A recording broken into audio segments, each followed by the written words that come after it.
নমস্কার, আপনারা দেখছেন সময় কলকাতা। সময় নিউজ নিয়ে আমি পৃথা রয়েছি আপনাদের সঙ্গে। এখন চোখ রাখবো বিস্তারিত খবরে। কলকাতা হাইকোর্টে আগাম জামিনের আবেদন খারিজ হতেই পুলিশের জালে বিধাননগরের পুরসভার প্রাক্তন দাপুটে তৃণমূল কাউন্সিলর দেবরাজ চক্রবর্তী। বুধবার পুরুলিয়া থেকে তাকে গ্রেফতার করে পুলিশ। এ বিষয়ে আরো বিস্তারিত জানবো। ফোন লাইনে রয়েছেন আমাদের প্রতিনিধি সৌভিক সান্যাল। সৌভিক, সেই তৃণমূল কাউন্সিলর, প্রাক্তন দাপুটে তৃণমূল কাউন্সিলর দেবরাজ চক্রবর্তীর গ্রেফতারি, অভিষেক বন্দ্যোপাধ্যায় ঘনিষ্ঠ দেবরাজ চক্রবর্তীর গ্রেফতারি, কি বলবে? একেবারে দেখো, কলকাতা হাইকোর্টে আগাম জামিনের আবেদন খারিজ হতেই পুলিশের জালে বিধাননগর পুরসভার প্রাক্তন দাপুটে তৃণমূল কাউন্সিলর দেবরাজ চক্রবর্তী। বুধবার তাকে পুরুলিয়া থেকে গ্রেফতার করে বেঙ্গল এসটিএফ এবং আয়ের সঙ্গে সংগতিহীন বিপুল সম্পত্তি এবং নির্বাচন হলফনামায় তথ্য গোপনের মামলায় কিছুদিন আগেই বড় ধাক্কা খেয়েছিলেন দেবরাজ চক্রবর্তী।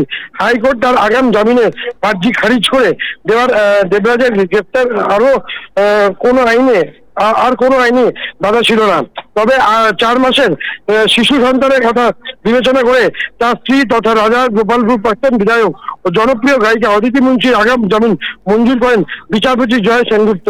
অবশ্য জামিন পেলেও অদিতিকে তদন্তে সম্পূর্ণ সহযোগিতা করার নির্দেশ দিয়েছেন আদালত। দেবরাজ চক্রবর্তী গ্রেফতার হতেই স্বাভাবিকভাবেই চাচা ছোলা ভাষায় আক্রমণ শানিয়েছেন গেরুয়া শিবির।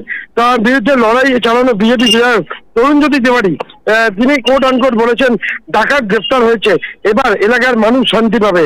বিজেপি বিধায়ক তরুণজ্যোতি তিওয়ারির মূল অভিযোগ ছিল গত 5 বছর রাজনৈতিক ক্ষমতার অপব্যবহার করে বেআইনি বিপুল সম্পত্তি বানিয়েছেন দেবরাজ এবং তার স্ত্রী অদিতি মুন্সি।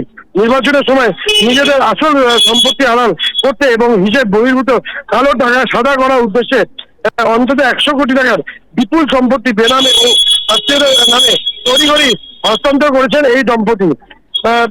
এই নিয়ে মূলত তাকে গ্রেফতার করা হয়েছে। আজকে তাকে বিধাননগর মহকুমা আদালতে তোলা হবে এবং সেখানে দাঁড়িয়ে পুলিশ তাকে ফুল টার্ম পিসি অর্থাৎ 14 দিনের পুলিশ হেফাজত চাইবে, এমনটাই মনে করা হচ্ছে। এবং এর পেছনে আরো কি কি জড়িত আছে সেই সব বিষয় কিন্তু খতিয়ে দেখবে পুলিশ। ধন্যবাদ সৌভিক আমাদের সঙ্গে থাকার জন্য।